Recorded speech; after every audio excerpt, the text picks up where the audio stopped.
यीशु है, जय मसीह की। आप सबको मैं इस आराधना सभा में तहे दिल से स्वागत करता हूं और आशा करता हूं कि आज की इस सभा से हम सब आशीषित होंगे। मैं पढ़ रहा हूं भजन संहिता उसका 66 का 1 और 4 को। इस प्रकार कहता है, हे सारे पृथ्वी के लोग, परमेश्वर के लिए जय जयकार करो, उसके नाम की महिमा का भजन गाओ, उसकी स्तुति करते हुए उसकी महिमा करो।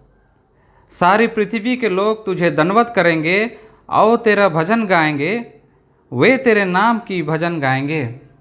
परमेश्वर इन वचन पर आशीष दे। जैसे हम इस आराधना में आगे बढ़ते हैं, आइए हम प्रार्थना करें। महान दयावान पिता परमेश्वर, फिर से हम अपने आप को तेरे हाथों में समर्पित करते हैं। जैसे आज की सभा में हम भागीदारी होते हैं, पिता परमेश्वर, हम सबों को अपने आत्मा के द्वारा से अगुवाई कीजिए, आशीषित कीजिए और हमें अपने ग्रहण योग्य बनाइए। इस सभा को हम तेरे हाथों में समर्पित करते हुए ये प्रार्थना उद्धार करता यीशु मसीह के नाम से मांगा है, सर्वराज में सुन और ग्रहण कर, आमीन। यीशु मुझसे करता प्यार, बदल में ऐसा माचा, मैं उन्हें बनवा बनवा, रंगों पर है दयावान। प्यार करता मुझसे, प्यार करता मुझसे, प्यार करता मुझसे, है सत्य समाचार। यीशु मुझसे करता प्यार।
हैप्पी सब्बत।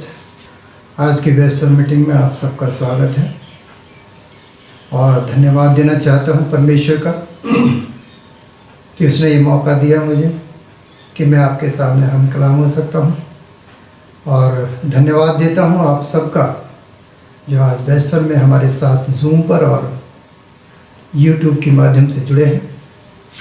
परमेश्वर हम सबको आशीष और बरकत दे। आइए हम परमेश्वर के वचन में जाएं, दुआ करेंगे। हमारे सच्चे और जिंदा आसमानी बाप, निहायत ही शुक्रगुजार हैं खुदा उन तेरी इस नियामत के लिए जो तूने हमें दिया कि हम इस सहबत को देख सके। विनती करते हैं खुदा कि तू अपनी सहभागिता हमारे साथ रखना ताकि हम तुझ में होकर खुदा तेरे वचन को सीख सके। प्रभु यीशु मसीह के नाम में होकर मांगते हैं, आमीन। परमेश्वर की मोहब्बत के बारे में मैं आपसे बातचीत करना चाहता हूँ। परमेश्वर की जो मोहब्बत है उसे कोई नाप नहीं सकता, ना कोई उसकी गहराई को ना उसकी ऊंचाई को कोई नाप नहीं सकता, क्योंकि बाइबल हमें बताती है यूहन्ना 3:16 में कि परमेश्वर ने जगत से ऐसा प्रेम किया कि उसने अपना इकलौता बेटा बख्श दिया, जो कोई उसके ऊपर विश्वास करे वो हलाक ना हो बल्कि हमेशा की ज़िंदगी पाए। इसी आयत के अंदर हमें परमेश्वर की वो मोहब्बत दिखती है जो उसने पूरी दुनिया से की है। एक कहानी है बाइबल के अंदर,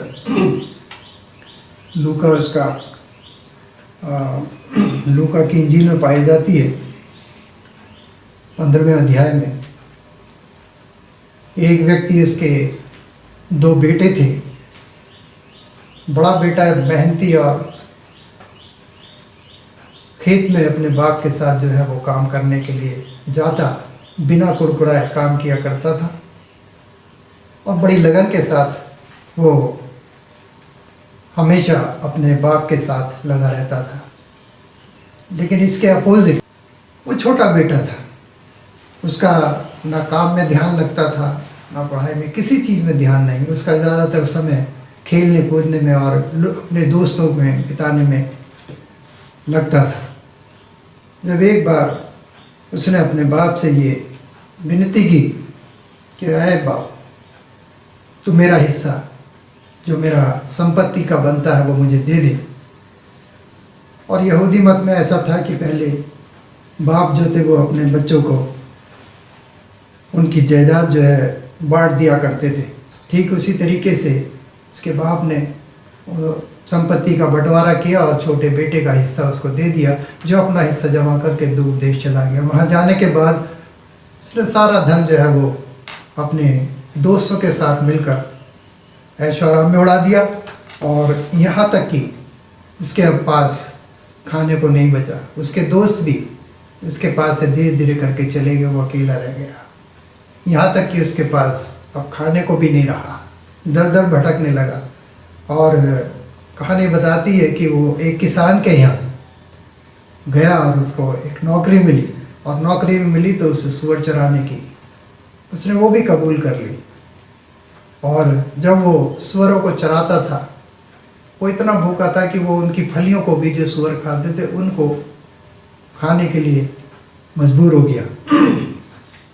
और हम देखते हैं कि उसको इतनी भूख लगती है कि उसके पेट में ऐंठन होती है। और जब वो सूअरों को चरा रहा था, उसकी हालत भी जो है वो और दयनीय होती चली जा रही थी। और वहाँ पर उसे याद आया कि मेरे बाप के यहाँ बहुत सारे ऐसे लोग हैं, नौकर चाकर हैं, जो पेट भर खाना खाते हैं और मैं यहाँ पर भूखा मर रहा हूँ। और इसी के साथ ही उसने ये भी अनुभव किया कि उसने जो है अपने बाप के विरुद्ध जो है पाप किया है। बाइबल हमें बताती है, आप मेरे साथ निकालिए लूका की इंजील 15वां अध्याय उसके 17 से 20 पद में। वहाँ पर ये लिखा है कि जब वह अपने आप ही में आया तब कहने लगा, मेरे पिता के कितने ही मजदूरों को भोजन से अधिक रोटी मिलती है और मैं यहाँ भूखा मर रहा हूँ। मैं अब उठकर अपने पिता के पास जाऊँगा, उससे कहूँगा कि पिताजी, मैंने स्वर्ग के विरुद्ध में और तेरी दृष्टि में पाप किया है। अब मैं इस योग्य नहीं रहा कि मैं तेरा बेटा कहलाऊं, मुझे अपने एक मजदूर की नाई रख ले। तब वो उठकर अपने पिता के पास चला।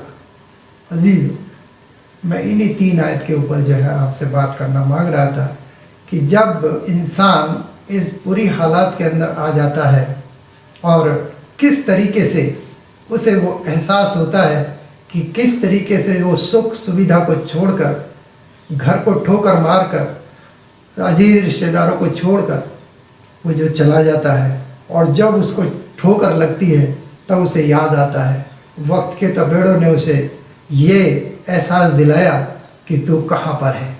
हम यहाँ देखते हैं कि जो बाइबल हमें बताती है कि वो अपने होश में आया। जब उसे होश आया, जब उसे याद आया वो तमाम बातें जो उसने अपने घर में रहकर देखता था, नौकर चाकर देखता था, अपने रहन सहन को देखता था, अपने माँ बाप को देखता था, उन तमाम चीज़ों को याद करता हुआ वो जो है याद करता उस समय को कि उसने जो है बहुत बड़ी गलती की है। उस चीज़ का जो है उसे एहसास हुआ। क्या आप इस बात की कल्पना कर सकते हैं कि जब वह अपने घर लौट रहा था तो उसे कैसा अनुभव हो रहा होगा? क्या आप इस चीज़ के बारे में सोच सकते हैं? निश्चय ही वो उसके लिए बड़ा लज्जा का अनुभव कर रहा होगा। उसे शर्मिंदगी महसूस हो रही होगी जो उसने किया था उसके प्रति, क्योंकि उसने अनुचित कार्य करके अपने माता पिता को गहरी चोट पहुंचाई थी। इसलिए वो महसूस कर रहा था। निश्चय ही वो डर भी रहा होगा कि जब अगर वो घर जाएगा तो क्या उसका स्वागत किया जाएगा, कहीं ऐसा तो नहीं उसका बाप डांट कर भगा दे, कहीं ऐसा तो नहीं कि जो घर के नौकर चाकर दरवाजे पे खड़े होते हैं वो उसे घर में ही ना घुसने दें। इस तरीके के जो है सवाल उसके दिमाग में थे। ऐसा ना हो मैं वहाँ पहुँचूँ और मेरे देखकर जो है वो घर का दरवाज़ा बंद कर लिया जाए और नौकर जो है मुझे अंदर ही ना आने दें। वो अपने ख्यालों में जब वो उठकर वहाँ से चला था, बहुत सारे सवाल उसके मन में थे और ये भी उसके दिमाग में आ रहा था कि जो गलती की है कहीं ऐसा ना हो कि उसका बाप उसे देखकर उसको दंड दे, सजा दे। ये बहुत सारे सवाल ऐसे उसके दिमाग में थे जो वो सोचता हुआ आ रहा था। आखिरकार जब वो धीरे धीरे चलता चलता घर के पास पहुंचा, आखिरी सवाल भी वो आता है कि कहीं मुझे ऐसा तो नहीं कि धुतकार दें, क्या मुझे वो स्वीकार करेंगे या नहीं करेंगे। लेकिन बाइबल हमें यहाँ बताती है जब वो अपने घर के निकट पहुंचा तो उसे फाटक के पास एक परछाई जो है उसे दिखाई दी, एक आकृति उसको दिखाई पड़ी और ध्यान से देखने पर उसे मालूम हुआ कि फाटक जो है बंद नहीं है बल्कि दरवाजे खुले हुए हैं। वो चलता चला जा रहा है, उसकी हालत जो है वो बदतर है, कपड़े फटे हुए हैं, बाल बड़े हुए हैं, मुंह गंदा है और यहाँ तक कि उसके पैरों की चप्पल भी जो है वो टूट गई है, लेकिन घर की तरफ बढ़ता चला जा रहा है इस आशय से कि वो जाएगा और बाप से जो है वो माफ़ी मांगेगा और उनसे कहेगा कि तू मुझे अपने यहाँ नौकर की नाई रख ले। और जब वो और निकट पहुँचता है तो देखता है कि फाटक पर उसका पिता जो है वो खड़ा हुआ है और उसकी उसी दिशा में देख रहा है जिधर से वो आ रहा था। कितना अलग सीन जो है हम देखते हैं। एक बेटा जो है बुरी हालात में जो है वो लड़खड़ाता हुआ चला आ रहा है, भूख से परेशान है, हर चीज़ से परेशान होते हुए घर की तरफ बढ़ रहा है और घर की तरफ वो देखता है तो फाटक पर अपने बाप को देखता है कि वो उसी की तरफ, उसी राह में देख रहा है जिधर से वो आ रहा था। उसके पिता ने उसे देख लिया और निकट पहुंचने के लिए, उसको पकड़ने के लिए, उससे मिलने के लिए जो है उसका बाप जो है वह दौड़ पड़ा। और बाइबल बताती है कि बाप ने उसे अपने आगोश में ले लिया और जब उसे आगोश में लिया वही प्यार जो बाप ने पहले उससे किया था वही उसको उसके साथ जो है व्यवहार किया। और जब बाप ने उसे गले लगाया और उसको चूमा, बहुत चूमा, उसका स्वागत किया और नौकरों को जो है आवाज़ लगाई और कहा इसे घर के अंदर लाओ, इसका स्वागत करो, इसके लिए नए कपड़े बनवाओ, इसके बाल बनाओ, सब नौकरों को जो है ऑर्डर दिया। हम देखते हैं कि बाप की इतनी मोहब्बत कि उसका बेटा उसके घर से धोखा देकर लड़कर चला गया और जब वापस आया उसी प्यार को जो है बाप उसको देखता रहा, उसको अपनाता रहा, उसके बारे में सोचता रहा, उसको प्यार करता रहा और उसे अपनाया, गले लगाया।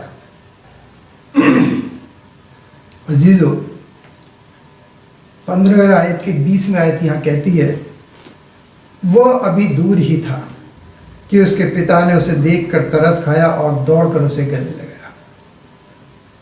देखते हैं कि कितना प्यार बाप अपने बच्चों को करता है। हर समय जो है वो उसकी ताक में रहता था कि मेरा बेटा लौट कर आएगा।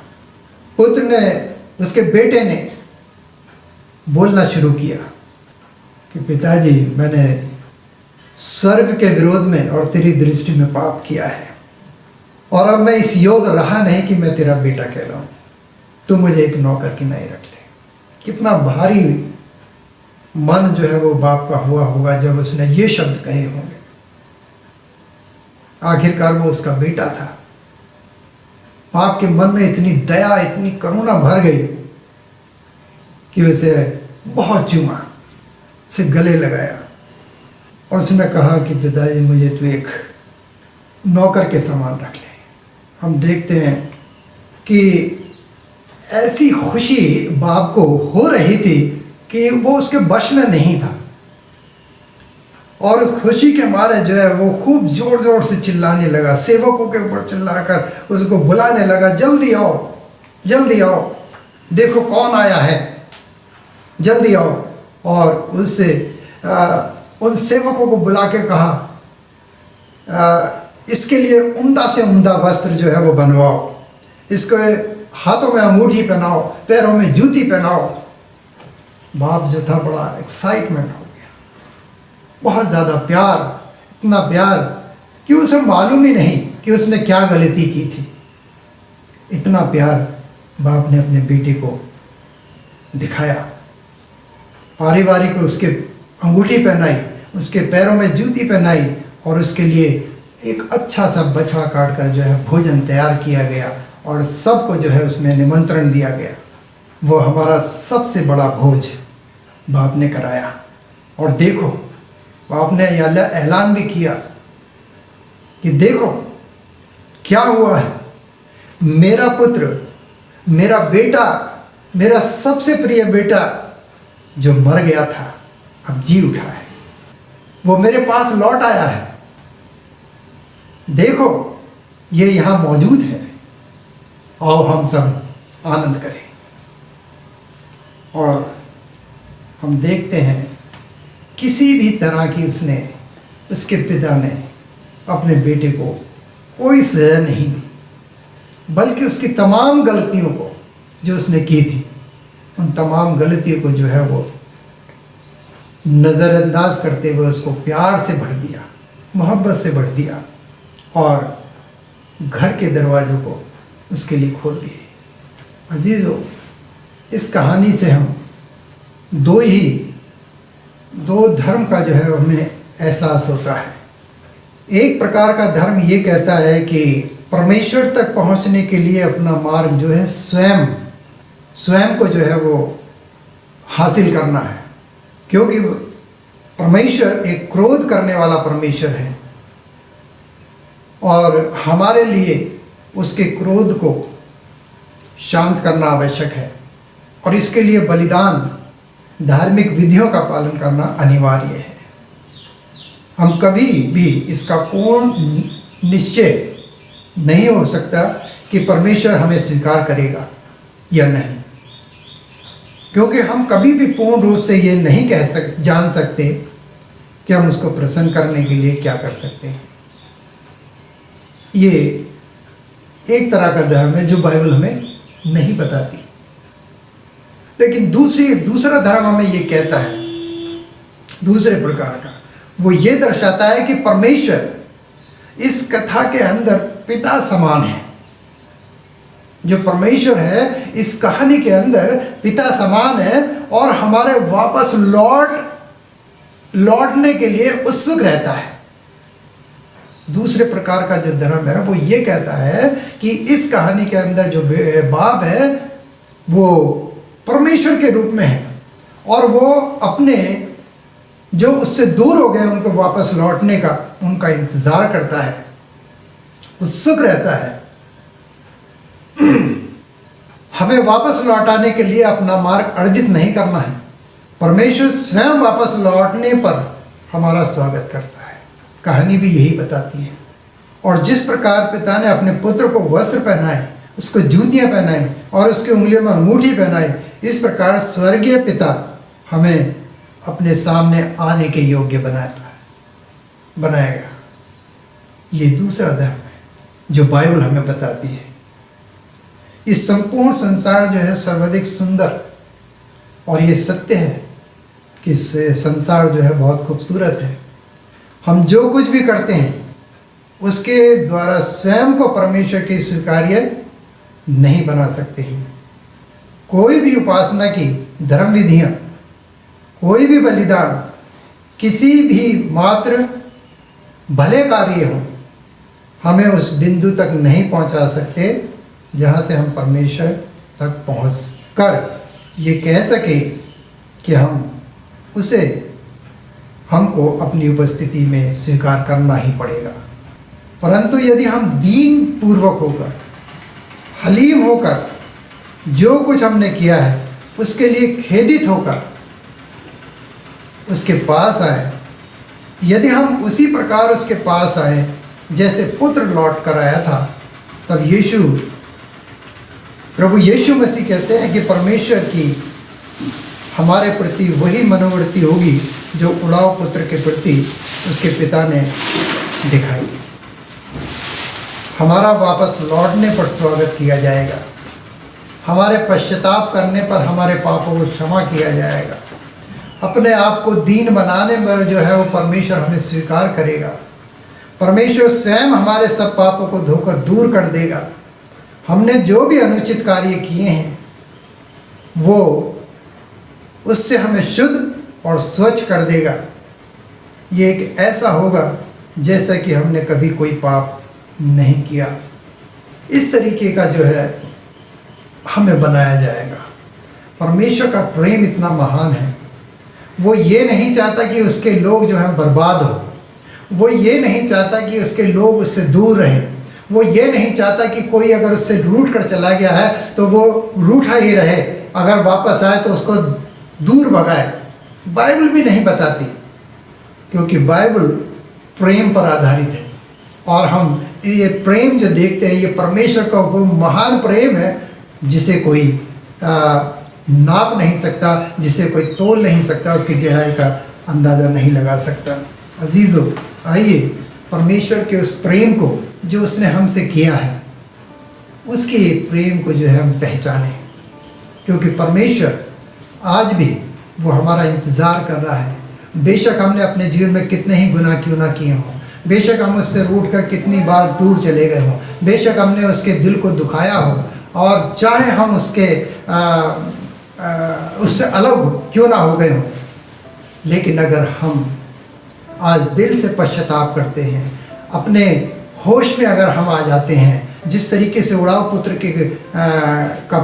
उड़ाव पुत्र होश में आया, उसी तरीके से अगर आज हम होश में आते हैं, अपने गुनाहों को मान लेते हैं, अपने गुनाहों को स्वीकार कर लेते हैं, तो परमेश्वर आज हमें माफ़ करने के लिए तैयार है। आज वो हमें उस द्वार पर खड़ा हुआ इंतज़ार कर रहा है कि मेरा बेटा या मेरी बेटी मेरे पास कब लौट कर आएगी। मैं उसका स्वागत करूंगा, मैं उसे नए वस्त्र पहनाऊंगा, उसके हाथों में पारिवारिक अंगूठी पहनाऊंगा, और उसके स्वर्गीय राज्य की जो है मैं जो घर है उनमें पहुंचाऊंगा। आज भी जो है हमारा खुदा जो है इस चीज़ के लिए जो है वो इंतज़ार कर रहा है। अजीज़ों, हमें समय है कि हम सब बड़ी नम्रता और हलीमता के साथ उसके सामने आए, ताकि परमेश्वर हमें क्या कर सके, कबूल कर सके। परमेश्वर हम सबको आशीष और बरकत दे। आइए हम दुआ करें। हमारे सच्चे और जिंदा स्मरणीय बाप, धन्यवाद देते हैं आज के सुंदर वचनों के लिए खुदावन, जितने हमें सुनने वाले कान और समझने वाला दिल दिया। तेरी इस मोहब्बत को खुदावन हम समझ सकें जो तूने हमसे की है। हमारे पाप और गुनाहों को जो हमारे जीवन से हो गए उनको माफ़ करना। बहुत सारे गुनाह हमने तेरे खिलाफ किए खुदावन, हम तुझसे दूर भी गए हैं खुदावन, तो हमें माफ़ करना और ऐसी तौफीक देना खुदावन कि हम अपने आप में जाग सकें और तेरे कदमों पर आ सके, अपने आप को खुदावन दीन बना सके और तुझसे माफ़ी मांग सके। हर एक उस गुनाह की जो खुदावन तेरे विरुद्ध किया गया है, उससे हमें खुदावन तू ही छुटकारा दे सकता है, तू हमें कबूल कर सकता है, तू ही हमें उन स्वर्ग राज्यों में प्रवेश करा सकता है। खुदावन हमारे गुनाह और गलतियों को माफ़ कर। और जितने भी खुदावन आज जूम पर और यूट्यूब के माध्यम से इसमें जुड़े हैं खुदावन, हर एक के लिए मैं दुआ करता हूँ, हर एक पर तेरी आशीष बनी रहे, हर एक के अंदर खुदावन तेरा वचन कार्य करे, हर एक के सोच विचार बदल सके और खुदावन सब तेरे चरणों में आकर अपने आप को रख सके और सारे गुनाहों की खुदावन सब माफ़ी मांग सके, ताकि तू हमारे गुनाहों को माफ़ कर सके खुदावन, और हम तेरे पुत्र और पुत्रियाँ कहला सकें। ये दुआ तेरे प्यारे बेटे हमारे उद्धारकर्ता प्रभु यीशु मसीह के नाम में होकर मांगते हैं, आमीन।